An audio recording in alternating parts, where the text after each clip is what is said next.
In this lesson, we'll be exploring the rest of the shape tools in Affinity Designer. Affinity Designer is a powerful tool for illustration. I use it for pattern design, I use it for graphic design. I just use it all the time. Even if you don't use the tools every day, they'll add so many options to your work as you develop your style. Today, I want to dive in and explore the following shape tools. We're going to try out the donut, the cog tool, which is one of my favorites, the cloud tool, which is probably my second favorite. These are going to allow you to create even more complex vector shapes. And there's something to be learned about each and every one of them. Okay, so I've still got everything on here and I want to clear this area. So you can do a couple things to get rid of whatever you've got on the screen. You could use your move tool and drag over everything. As long as it's enclosed within your rectangle, you're going to select everything. Another way you could do it is by swiping to the right here and hitting the trash can. Either way works. You could have hit the trash can down here as well. So there's multiple ways of doing things. Sometimes I have this hand sitting so that I can use it for switching between tools if I need to. So I want to look at some of the more complex shapes. And one of the reasons that I'm so into these shapes and really want to show you a lot to do with them is because they are what I have used as the basis for so many of these different items that I have in my asset galleries. So when I'm thinking of a project, and a good example would be for the 5 cards in 5 days challenge, I would have created all of this lettering and then created assets so that they're there for me to grab. So just think of how easily I can create a greeting card or an illustration just because I've got these things that I can put right into my document. I think that after you go through these 2 or 3 first lessons with me, you can do a lot of the creation of these assets for yourselves. You want to do some very nice basic shapes and flowers, things like that, that you're going to be able to use for fillers and for backgrounds. And I'm going to show you probably 5 to 10 different ways of making flowers so that you can make a bunch of variations of the same flower or just different amounts of petals or whatever your heart desires. So let's get started. We're going to look at some of these a little bit more complex tools. The star tool was just the beginning. We could make a flower from so many of these, like the double star, the square star I have used the donut, I have used the cog.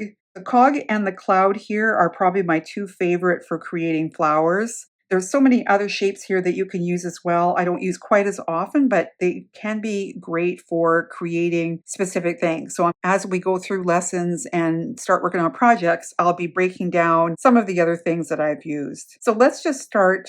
First of all, I want to explain to you this particular shape here, which is a donut. And the reason I want to explain this one to you is because this is something that's called a compound shape. The reason it's kind of called a compound shape is that this will allow you to see through to the background. If I had a colored rectangle, let's just put the rectangle in, and this is where the layers palette comes in handy. I can just drag that object on top and you can see that I have this hollow area in the middle. That's really important for a lot of different things, which we'll touch on in the lessons as we go through. For now, I'll get rid of the rectangle and we can just look at the adjustments that you could make.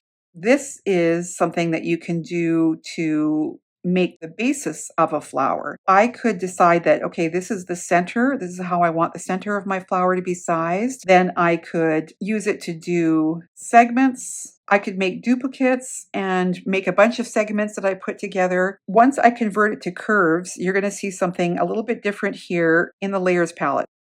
We've got the 2 parts. They aren't showing here separate, but they are actually made up of 2 shapes. If I go into this menu and separate the curves, then you're going to see that you have a separate middle circle. Putting them together, creating the compound shape is what made it look like it would show through to whatever's in the background. That becomes important, and you'll see when we apply that later on in other classes. This outside circle now could be completely edited, and you could make this into a flower by adding a bunch of nodes and just pulling some of the nodes in. I'm going to be showing you throughout the classes as well how to affect the nodes if you want to change the shape of them. Like, for example, if this was a flower, probably each of these inside ones here in the middle, I would make them into sharp curves or sharp corners. And you see I just dragged over to make them into sharp corners, and then I could then make changes like this. Now this was way too complex for me, in my opinion, for making a flower. I'm going to be showing you some much easier ways. So I'm going to just take those and get rid of them completely. One of my favorites for making flowers is this cog, which also has that compound shape where the inside can be adjusted to make a different size. Here again, you probably noticed that that changed to some completely different variations or variables that I could apply here. With these red dots, that tells you that you can make adjustments to that particular part of the cog. And I'm sure your mind is just racing already about how to do a bunch of different flowers like this so quickly and easily. One of the things I love is that this actually curves that inside line all in one fell swoop. So you've got your flower basically drawn there. You have no idea how many times I have used this to create flowers. Here you can change the amount of teeth. So you could make it have infinite amount of petals, more, less, all of it is controlled by you. The middle here can be controlled by you as well. You can have it so that this, which you know eventually when you separate the curves, you would be able to colorize this to be completely different. If I were you, I would take this one and make 10 different flowers today just for the fun of it. At this point, I can't make any adjustments to any of the curves because it has not been converted to curves yet. I just did it and it says curves here. Now I know that I can adjust these curves individually, or I can go in and make changes to all of these ends. And personally, I like having it so that my flower isn't 100% perfect. I don't want it to be so symmetrical looking, so I'm always making changes. Now, I could also take the two end points here and apply a full curve to them, and you can see that then there's no hard corner there. So here you could see that you could move these handles separately, but if you apply one of these, either of those two, you'll now get handles that you can use to make changes. I haven't touched on this before, but when you drag over it, you can select more than one point. If I drag over the whole thing, I'm selecting obviously all of the points. And if I apply a change to it, it's going to make the change everywhere, including down here. So just for the fun of it, experiment with that to see how that would work. As a flower, I think all I would want to do is to affect these at the end. And it can be tricky to try to select only the end points. You can see that dragging over it selected those as well. Here, what I would do is use my command controller. And in this case, if I use the command controller and swish upwards, I can collect more than one set of points at a time. It's like holding down your shift key when you're working on your computer. You see how I'm dragging and I'm selecting all of those at the same time, and then I can apply whatever I want to it. Just remember that that's engaged though, and when you want to disengage it, you're just going to want to swish back. As I'm working, I'm literally working this quickly when I go to grab the command controller. I just click on it. I don't even have to think about it anymore. It's like my brain just knows to just slide up or slide down, whichever way I need to go to do a specific action.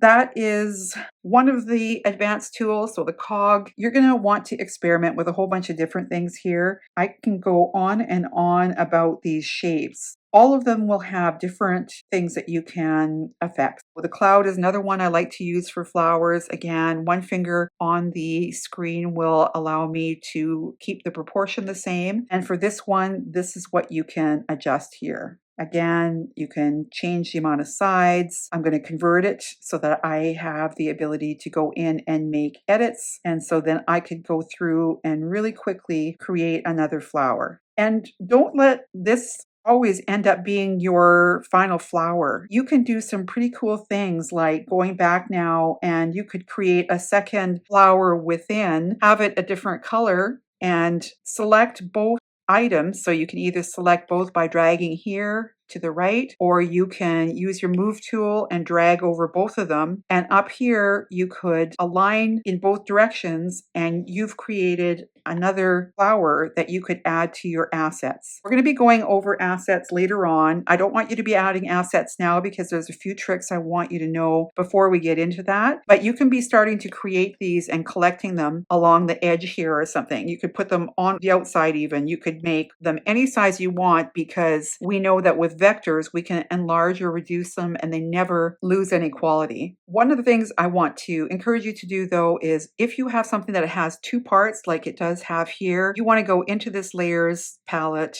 and group them. We're going to be covering the layers palette later, but I just thought I could tell you that right now just to save you a bit of time later on.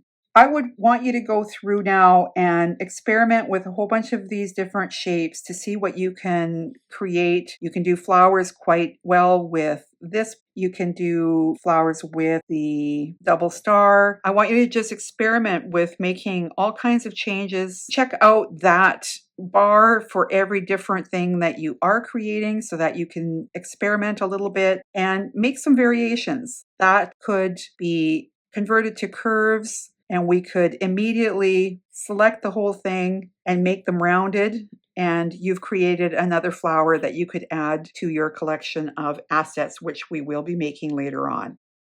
Well, guys, if you're anything like me, you've already started creating what will eventually become part of what will be your very own asset library. It's so fun to challenge yourself to produce unique flowers, for example, from all the tools that I demonstrated. Almost all of my flowers start out with one of these basic shapes. Just wait till you see what's coming up. Your develop your style step for this lesson is to locate and practice each of the supporting shape tools. I would challenge you to try making 2 or 3 different things with each of those shape tools. Tell me what your favorite tool is in the comments, and then I'll see you in the next lesson where we're going to explore the drawing tools in Affinity Designer.